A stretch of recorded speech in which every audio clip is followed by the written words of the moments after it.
Pues he tenido el inmenso honor de ser invitado por la Universidad de Valladolid para dar una charla sobre liderazgo y el Real Madrid y os la voy a compartir en el canal.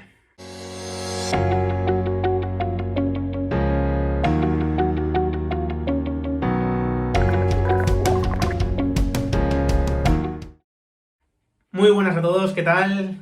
Lo dicho, ¿no? Me fui a Valladolid el día 15 de diciembre a impartir una charla que me pidieron sobre el liderazgo y el Real Madrid, ¿no? La forma que tiene el Madrid de organizarse, de gestionarse, de manejar esos diferentes liderazgos que hay. Y la verdad es que es una pena que no está la charla entera porque se cortó la grabación a más o menos hace la media hora, pero creo que os dejo la parte esencial de la charla, ¿no? Por si os gustaría saber, ¿no? Os gustaría descubrir cómo veo yo el liderazgo en el Real Madrid, cómo se organiza, ¿no? ¿Qué mandos hay, ¿no? Y los secretos, ¿no? Los secretos de esa 14ª Champions que ya sabéis que no solo tuvo motivos futbolísticos, sino también extrafutbolísticos. Así que aquí os dejo la charla. Bueno, muchísimas gracias a Joaquín por cursarme esta invitación. Para mí es un honor estar hoy con vosotros y bueno, muy agradecido, ¿no? por vuestra presencia y vuestro cariño. La verdad es que me vais a tener que ayudar con las preguntas después porque no he preparado nada específico porque cuando Joaquín me dijo, oye, tienes que hablar de liderazgo, de soft skills, relaciónalo con el Real Madrid, con la 14, ¿no? Con la Champions que acaba de ganar el Real Madrid, dije, joder, si hablo todos los días en el canal de YouTube del Real Madrid, malo será que algo no me salga, ¿no? sobre lo que hablo todos los días. Pero bueno, en definitiva no he preparado nada así muy estructurado, pero creo que sí que vamos a poder ver en el Real Madrid de los últimos años, bueno, pues una serie de claves, ¿no? En cuanto a organización, en cuanto a liderazgos, en cuanto a cómo se manejan, ¿no? Pues las diferentes estructuras que nos pueden ayudar pues, para aplicarlo en otros ámbitos de la vida, ¿no? Y claro, uno, pues en lo último que piensa, cuando piensa en el Real Madrid, lo más reciente es esa Champions, ¿no? Esa Champions maravillosa para los madridistas, no tanto para los no madridistas, pero en definitiva esa Champions que seguramente pues, ha sido uno de los grandes hitos de la historia del deporte por las connotaciones que tuvo, ¿no? Por esas remontadas en el Bernabéu, tan concentradas en el tiempo, ¿no? tan inesperadas por parte de la mayoría de la gente, pero que en definitiva bueno, pues se han quedado grabadas, ¿no? Se han quedado grabadas en la memoria colectiva. Pero, claro, estas cosas no ocurren de un día para otro, estas cosas no aparecen por generación espontánea, ¿no? Normalmente estas cosas suelen ser el resultado, el fruto, pues de un trabajo bien hecho anteriormente, ¿no? De algo que se ha ido haciendo bien, que se ha ido germinando poco a poco y que ha acabado fructificando pues, en un hecho increíble, ¿no? Y el Real Madrid tiene muchos años de historia y para haber llegado a lo que ha llegado, a ser el club más grande del mundo, sin duda, ha tenido que hacer muchas cosas bien, pero nos vamos a concentrar en los últimos años, porque creo que será más fácil concretar cómo ha llegado hasta donde ha llegado, ¿no? a esa 14ª. Y lo cierto es que hay un punto de origen bastante claro, que es un presidente, Florentino Pérez, que hace unos años, en una entrevista en la que no le hicieron mucho caso, empieza a decir que el fútbol está cambiando, que el mundo del fútbol bueno, pues está siendo tomado por los clubes-estado y comenta, e insisto, no le hicieron mucho caso en ese momento, que el Madrid va a tener que cambiar su estrategia, ¿no? Va a tener que cambiar su estrategia, ya no va a poder ir siempre a por los grandes jugadores y competir con clubes-estado, sino que va a tener que fijarse pues, en jóvenes, ¿no? En jóvenes que todavía no han explotado, en adelantarse al mercado por esos jóvenes y con la esperanza de que se acaben convirtiendo en futuras estrellas. Y empieza a fichar jugadores jóvenes que, bueno, pues gracias al trabajo de Juni Calafat, ¿no? Y de José Ángel Sánchez, que ahora explicaré un poco la función de estas personas, y empieza a fichar una serie de jóvenes que, bueno, pues como es lógico, no dan resultado desde el principio. No, digamos que desde el principio no funcionan, sino que hay una inversión a largo plazo con ellos que se hace esperar, ¿no? Pero al mismo tiempo es un Real Madrid que está ganando Copas de Europa, porque son pues, las 3 Copas de Europa seguidas, con Zidane al frente. Es un Real Madrid que todavía bueno, pues tiene jugadores increíbles de la anterior generación que le están permitiendo pues vivir seguramente la mejor época de su historia. Pero llega el verano de 2018, llega el adiós de Zidane, adiós voluntario por parte de Zidane, y llega un momento muy comprometido, en ese momento, para un líder, como en ese caso era Florentino Pérez. Y es que tu máxima estrella, el jugador más importante de tu historia, o uno de los más importantes de tu historia, digamos que te hace una especie de chantaje, ¿no? Te dice, oye, o me subes el salario hasta el punto de pagarme la multa de Hacienda, ¿no?, que tenía en ese momento, o de igualarme con lo que me ofrecen otros, o quiero irme. Y ahí, pues la respuesta seguramente de muchos presidentes habría sido acceder a esa petición de Cristiano Ronaldo. Acaba de ganar otra Copa Europa, las cosas no podían ir mucho mejor de lo que ya iban y cualquiera hubiese pensado en conservar lo que tenía.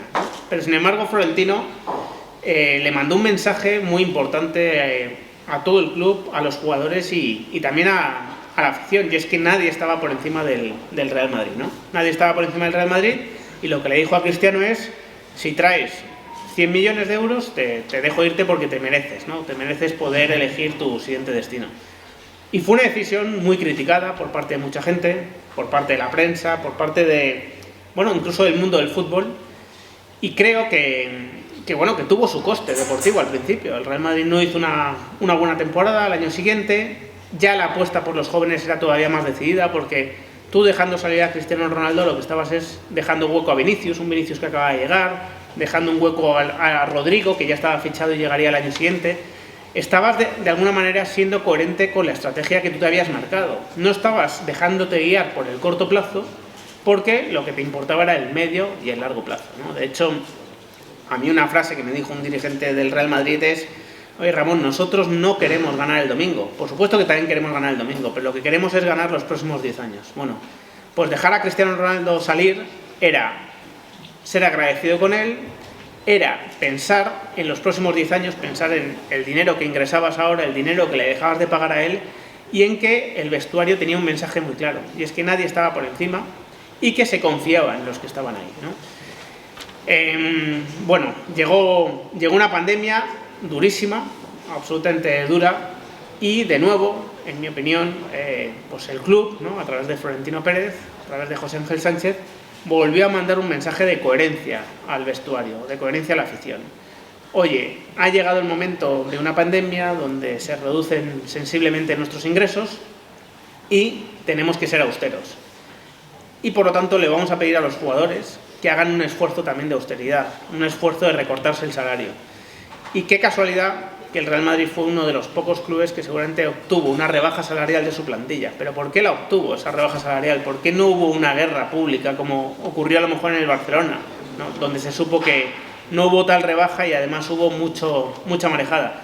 Por la coherencia del club. El club le pidió un esfuerzo a los jugadores y ese verano el Real Madrid no fichó absolutamente a nadie, ¿no? Lanzó un mensaje de coherencia al grupo, porque ahí yo creo que un líder lo que tiene es que ser coherente en el mensaje que lanza, ¿no? Nadie puede seguir a un líder que realmente lanza un mensaje hacia el exterior que es diferente al que está pidiendo en el interior, ¿no? Pues el mensaje del Real Madrid fue: tenemos que hacer un esfuerzo todos, nos recortamos el sueldo todos los ejecutivos, os lo recortáis los jugadores y no va a venir nadie nuevo al Real Madrid que os compita el puesto, que venga a tener un salario.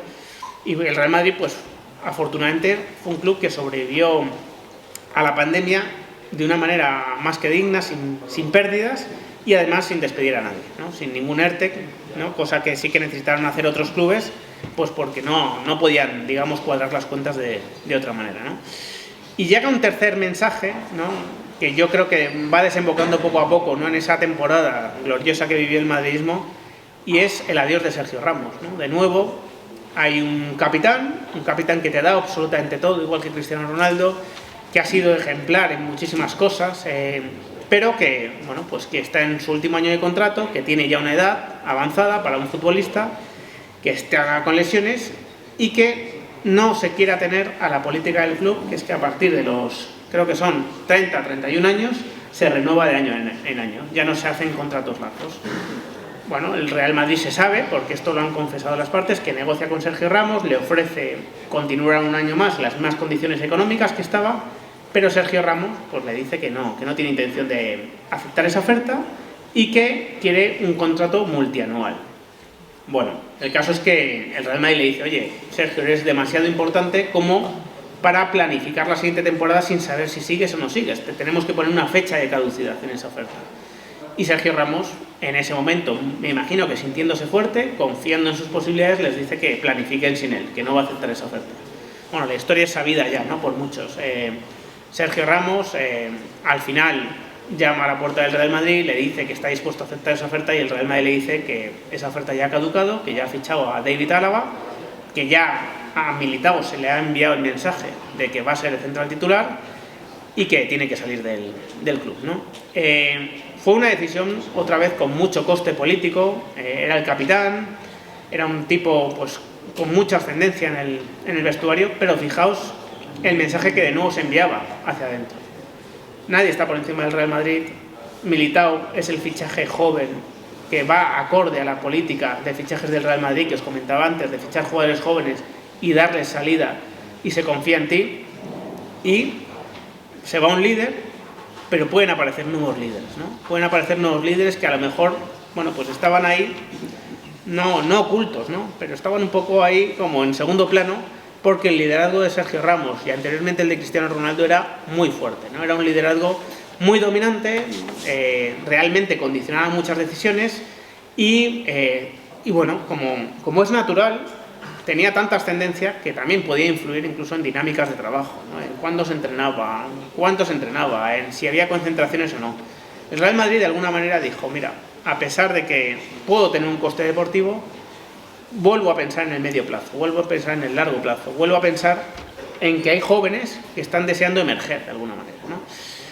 Y llega esa temporada, ¿no? Llega la temporada de la 14. Se ficha un entrenador que es para mí un ejemplo de liderazgo consciente de alguna manera, ¿no? ¿Y por qué consciente? Porque no es el típico líder de puño de hierro, de dar un golpe encima de la mesa, de ir continuamente recordando su currículum, ¿no? A pesar de que es el mejor currículum posiblemente que haya entre los entrenadores en el mundo, o uno de los mejores, ¿no? Es el único entrenador que ha ganado en las 5 grandes ligas, que ha ganado 4 Copas de Europa, además con 2 equipos diferentes.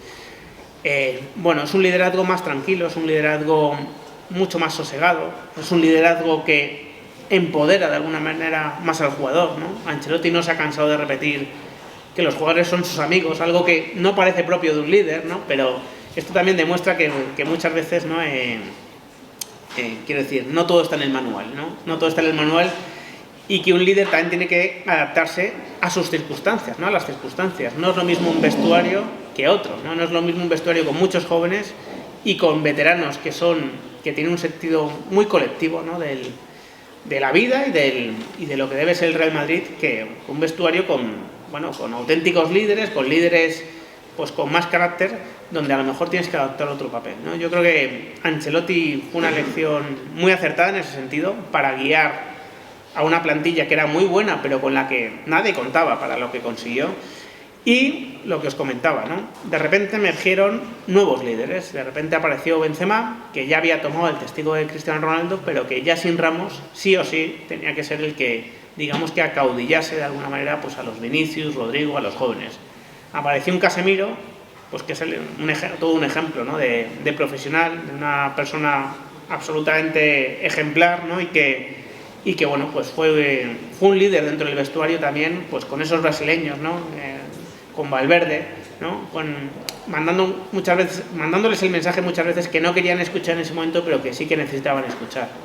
Apareció Luka Modric, ¿no? Que con 36 años en ese momento, pues seguía siendo todo un ejemplo en el campo, ¿no? El Madrid tuvo la enorme suerte de tener 3-4 jugadores veteranos que con un liderazgo, como digo, muy colectivo, y que el primer ejemplo lo daban en el campo, ¿no? Porque si pensamos en el Real Madrid, en las remontadas, en la temporada que hizo, pues vemos a un Benzema, a un Modric, a un Casemiro, a un Toni Kroos dejándose la vida y siendo ejemplares, ¿no? Siendo absolutamente ejemplares, no poniéndose por delante de nadie, sino, bueno, pues siendo unos más, pero unos más que daban un ejemplo muy importante de liderazgo, ¿no? Y bueno, lo cierto es que bueno, ese equipo, ¿no? Ese equipo que consiguió remontadas increíbles, es curioso, ¿no? El tributo que ha rendido a la historia del Real Madrid.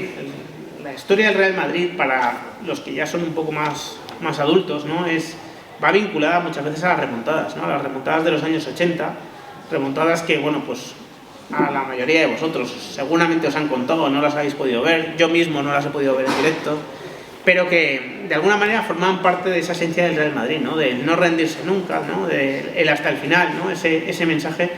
Y es curioso cómo esa memoria colectiva se va trasladando con el tiempo, ¿no? Se va trasladando de líder en líder, ¿no? Y de alguna manera se impregna, ¿no? En la piel de los jugadores, que cuando se ponen la camiseta del Real Madrid, pues lo que sienten es que de alguna manera tienen que ser responsables con esa historia, ¿no? Tienen que estar a la altura de esa historia. Y en las remontadas hay eso, hay una fe infinita, absoluta, en que nada está perdido hasta el final. Hay, bueno, pues unos veteranos, insisto, que, bueno, pues dan un ejemplo increíble, pero unos jóvenes también que saben emerger en el momento más complicado, ¿no? Ese Rodrigo en las semifinales contra el Manchester City, o Vinicius en la ida en el Etihad, ¿no? Con esa carrera infinita. La verdad es que, o Camavinga, ¿no? Camavinga siendo protagonista de las remontadas, ¿no? Y con una especie, ¿no?, de irreverencia que parecía increíble que pudiese tener a sus 19 años, ¿no? Irreverencia ante el reto que suponía asumir, bueno, pues asumir la responsabilidad en un momento tan complicado, ¿no? La verdad es que fue increíble, ¿no? Y hay una frase a mí que me gustó mucho, ¿no? Entrevistan a Fede Valverde antes de la final. Fede Valverde es uno de esos jóvenes, ¿no?, que fichó el Real Madrid en esa nueva estrategia de fichajes, y a Fede Valverde, claro, el periodista con toda la lógica le dice: oye, tienes la oportunidad de conseguir tu primera Champions con el Real Madrid, estás nervioso, ¿qué sientes, no? Y Fede Valverde para mí dejó una frase que a mí me impresionó, sinceramente, y es que dijo: los jóvenes estamos tan agradecidos a los veteranos del equipo que no estamos pensando en nuestra primera Champions, estamos pensando en darles a ellos una más, ¿no? Y claro, tú dices: joder, qué bien habla esto de los jóvenes y qué bien habla de los veteranos, porque esto no se regala en el mundo del fútbol, ¿no? El mundo del fútbol es un mundo que está pleno de egos, ¿no? Que daos cuenta que son chavales que no son como vosotros, la mayoría no han podido estudiar, no tienen vuestra cultura, ¿no? Y desde muy jóvenes les han metido, en algunos casos, mucha presión para que saquen a sus familias adelante, ¿no? Y les han tenido mucha gente alrededor diciéndoles lo buenos que eran, ¿no? Lo increíbles que eran, que nadie podía superarles, que si jugaba otro en su lugar es que el entrenador se estaba equivocando de alguna manera, ¿no? Y Fede Valverde, que además, digamos que Fede Valverde ha estado muchos minutos en el banquillo, seguramente teniendo ya nivel para ser titular, ¿no? Y su mujer, Mina Bonino, cuando era preguntada por este tema, decía: por supuesto que Fede Valverde quiere jugar titular, pero Fede Valverde también sabe lo que tiene delante, ¿no? Y lo que tiene delante es historia viva del fútbol, y sabemos que toca esperar, ¿no? Un poco. Bueno, pues cuando Fede Valverde dice eso, es increíble, ¿no? Porque de alguna manera Fede Valverde estaba llegando al Real Madrid para derribar a Casemiro, a Modric, a Kroos. Ese es el papel, ¿no? Esa es la naturaleza de la competición, ¿no?, en el mundo del fútbol. Tú llegas para hacerte con un puesto de titular, y que tú seas titular implica que otro que es titular pase a ser suplente. Es indefectible, ¿no?, esto. Sin embargo, Fede Valverde, aparte de mostrar una confianza absoluta en que no iba a ser su única oportunidad de ganar una Champions, porque esa respuesta también revela esa confianza infinita, está pensando más en la quinta de Modric, en la quinta de Kroos, ¿no?, en la quinta de Casemiro, que en la primera suya. Está agradecido porque sabe que él está ahí seguramente gracias a todo lo que le han enseñado, ¿no?, al ejemplo que le han dado. Y creo que fue una frase muy natural y que hablaba muy bien de esa buena salud del vestuario, ¿no? Cuentan mucha gente con información desde muy dentro que Florentino Pérez no recuerda un vestuario más sano que el que tiene el Real Madrid actualmente, ¿no? Son situaciones que pueden cambiar en cualquier momento, porque estamos hablando, como os decía antes, de un mundo del fútbol pues que está sometido a mucha exigencia, muchos egos, y que puede cambiar, por supuesto que puede cambiar. Pero creo que ha sido una de las claves, ¿no?, de lo que ha ocurrido con el Real Madrid. Creo que ha sido una de las claves para que el Real Madrid pues haya tenido esa dinámica tan positiva, ¿no? Porque no se han visto apenas problemas, no ha habido quejas de ningún jugador por ser suplente. El propio Hazard, ¿no?, que es un jugador que desgraciadamente no está triunfando en el Real Madrid, está fracasando, que es un jugador que vino con la vitola de estrella, con un gran salario, que tiene 31 años. Bueno, pues lo que se cuenta de él es que son todos sonrisas y ánimos, ¿no? para sus compañeros. Y creo que eso no se construye solo, ¿no?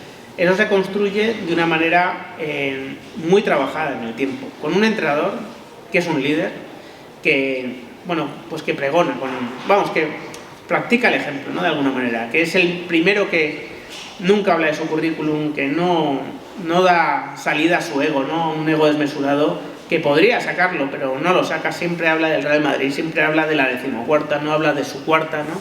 De ese tipo de cosas. De un Juni Calafat, que es el responsable en la captación de fichajes del Real Madrid, el responsable de esta política de fichajes jóvenes, que no solo está fichando pues a los mejores jugadores jóvenes del mundo, sino que se está centrando mucho en fichar personas, ¿no? Personas que puedan trabajar dentro de un grupo, dentro de una dinámica, personas flexibles, personas con asertividad, ¿no? Con la capacidad de adaptarse, ¿no?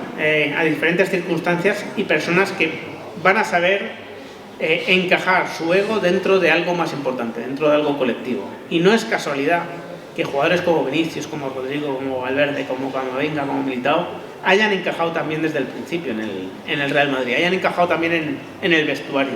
No es casualidad, se mira mucho ese aspecto, ¿no? Se estudia mucho, antes de hacer cualquier fichaje, el apartado humano, ¿no? Se estudia el entorno, se les ve hasta entrenar muchas veces para ver cómo se dirigen a sus compañeros, ¿no? En los equipos en los que están. Hasta ese nivel de detalle se lleva, ¿no? Y después, por supuesto, un Florentino Pérez que ha dado muchas muestras, no solo de ser un innovador en el mundo del fútbol, sino también de ser alguien que siempre va a poner al club por encima de sus intereses personales, de su comodidad, ¿no? Porque ha tomado muchas medidas incómodas, como hemos comentado, y también de su ego, ¿no? Y uno de los secretos de la organización del Real Madrid es que las decisiones están muy concentradas en poca gente, ¿no? Hay un liderazgo muy claro, ¿no? No es una estructura horizontal o asamblearia donde todo el mundo opina y todo el mundo decide, sino que es una estructura muy definida, ¿no? Hay un presidente, que es Florentino Pérez, que es el que toma la decisión final. Hay un director general, que es José Ángel Sánchez, que es el ejecutivo más importante del club, el que está en contacto con todas las áreas. Hay un jefe de captación, que es Juni Calafat, que es, digamos, el mayor responsable del área deportiva, o digamos que la persona cuyo criterio a nivel deportivo, técnico, es el que más se sigue. Y esas tres personas dirigen el club, ¿no? Esas tres personas, lógicamente, se asesoran de buenos profesionales. Si hay que hacer un reconocimiento médico, no lo hace Florentino, lógicamente, lo hace un médico. Pero si el médico concluye en el reconocimiento médico que hay una serie de dudas o hay aspectos a comentar, la decisión, que a nadie le quepa duda, que la toma finalmente Florentino Pérez, ¿no? Creo que uno de los problemas que puede haber en estructuras demasiado horizontales o asamblearias es que la responsabilidad se diluye de alguna manera. No sabes muy bien de quién es la responsabilidad de cada decisión, ¿no? Cuál es la función de cada persona dentro de ese grupo, ¿no? Dentro de ese organigrama. En el Real Madrid no ocurre eso, ¿no? Se sabe perfectamente que es una estructura vertical, ¿no? Piramidal en ese sentido, y donde las responsabilidades están perfectamente asumidas. Hay errores y hay aciertos, por supuesto, ¿no? El Real Madrid seguro que también ha cometido errores, pero se sabe por qué se ha cometido el error y se sabe quién lo ha cometido, y se asume la responsabilidad, ¿no? de los errores que se puedan cometer, ¿no? Y creo que es importante eso, y que al final, lo que os decía, ¿no? El vestuario es sensible, ¿no? El jugador es muy sensible a todo lo que se mueve alrededor del club, ¿no? No es casualidad que en el Barcelona, donde no ha habido un liderazgo tan claro en los últimos años, donde a lo mejor ha habido mensajes algo discordantes, ¿no? Lo que se decía por un lado no era coincidente con lo que se hacía por el otro, ¿no? Oye, estamos muy mal, estamos en una crisis económica, los jugadores se tienen que rebajar el salario, pero somos el rey del mercado después, ¿no? Somos el club que más ha invertido en fichajes en el último mercado. Oye, cuando tú haces eso, es muy difícil trasladarle al jugador la necesidad de que haga un recorte en su salario para ayudar al club, ¿no? No coincide una cosa con la otra, ¿no? Hay una cierta discordancia. Pues yo creo que en el Real Madrid esa coherencia sí que se ha producido, ese liderazgo consciente yo creo que impregna también a los jugadores. Y claro, cuando tú ves que Ancelotti, ¿no? Cuando tú ves que Modric, cuando tú ves que Benzema, son tipos que se dan muy poca importancia a sí mismos, ¿no? Es muy difícil ser joven, estar recibiendo ese ejemplo e ir por la línea contraria, ¿no? Ir en la dirección contraria, más cuando ves que los resultados llegan. Pero es muy difícil, ¿no? Es realmente complicado que eso no te impregne y que cuando tú seas un líder dentro del vestuario, cuando tú seas un veterano más, no le traslades eso a los jóvenes, ¿no? Ese mismo ejemplo que se ha vivido, ¿no? Os comentaba lo de las remontadas de los 80 porque de alguna manera ya forma parte del ADN del club, ¿no? El término ADN es un término muy usado, ¿no? Demasiado usado seguramente, pero qué duda cabe, ¿no? Que en este club ha pasado un poco eso, ¿no? Ha pasado que hay una especie de responsabilidad colectiva de que aquí no se da nada por perdido, de que aquí luchar hasta el final no es un mérito, sino que es un mínimo exigido. Y bueno, evidentemente, por supuesto que el Real Madrid ganó la Liga, ganó la Champions por muchas razones futbolísticas, ¿no? Podríamos hablar, aunque no es el objeto de esta charla solamente, podríamos hablar pues, de lo buenos que son los jugadores, ¿no? De lo bien que se ha fichado, de absolutamente todo, pero creo que todos los que vivieseis esa Champions tendréis que coincidir conmigo en que no solo las razones futbolísticas explican el triunfo del Real Madrid, ¿no? Hay algo más, hay algo intangible, hay una serie de valores que es otra palabra, la de valores, que muchas veces se sobreutiliza, pero qué duda cabe aquí que sí que hay valores que se pueden identificar muy claramente, y esas palabras de Fede Valverde, ¿no? De, oye, antes de derribar, ¿no? Esa estatua que supone para mí Modric o Kroos, antes de derribarla la voy a cincelar, ¿no? La voy a terminar de poner bonita, se van a ir con todos los triunfos posibles, ¿no? Y no voy a pensar en mi primera, sino voy a pensar en su quinta, ¿no? Y bueno, pues parece de película de Hollywood lo que pasó el año pasado, en la temporada pasada, pero realmente ocurrió. Y bueno, pues yo identifico que hubo muchas razones, como os digo, no futbolísticas, hubo muchas soft skills, como dice Joaquín, que, bueno, pues que identifican un liderazgo diferente, ¿no? Porque yo creo que el líder tiene que liderarse primero a sí mismo antes de liderar a otros, ¿no? Y esto creo que es importante. El líder tiene que estar en coherencia consigo mismo. El líder tiene que ser creíble, ¿no? Para el grupo. Tiene que ser coherente con lo que hace, ¿no? Y creo que en el Real Madrid han emergido bastantes líderes que lo primero que hacen es no llamarse líderes a sí mismos, y lo segundo que hacen es liderarse a sí mismos, y muchas veces hablan poco, pero cuando hablan se les escucha, ¿no? Precisamente por eso, porque un jugador joven, ¿no? Alguien que recién llegado percibe que, bueno, que hay credibilidad en lo que dicen y en lo que hacen, ¿no? Y muchas veces el liderazgo no tiene que ver tanto con el tiempo que un jugador lleva en el club, por supuesto que es una ayuda a eso, pero fijaos, ¿no? Que hay un jugador que me consta que es un auténtico líder del vestuario, como es David Álava, que aprendió a hablar español hace 4 días, como quien dice, ¿no?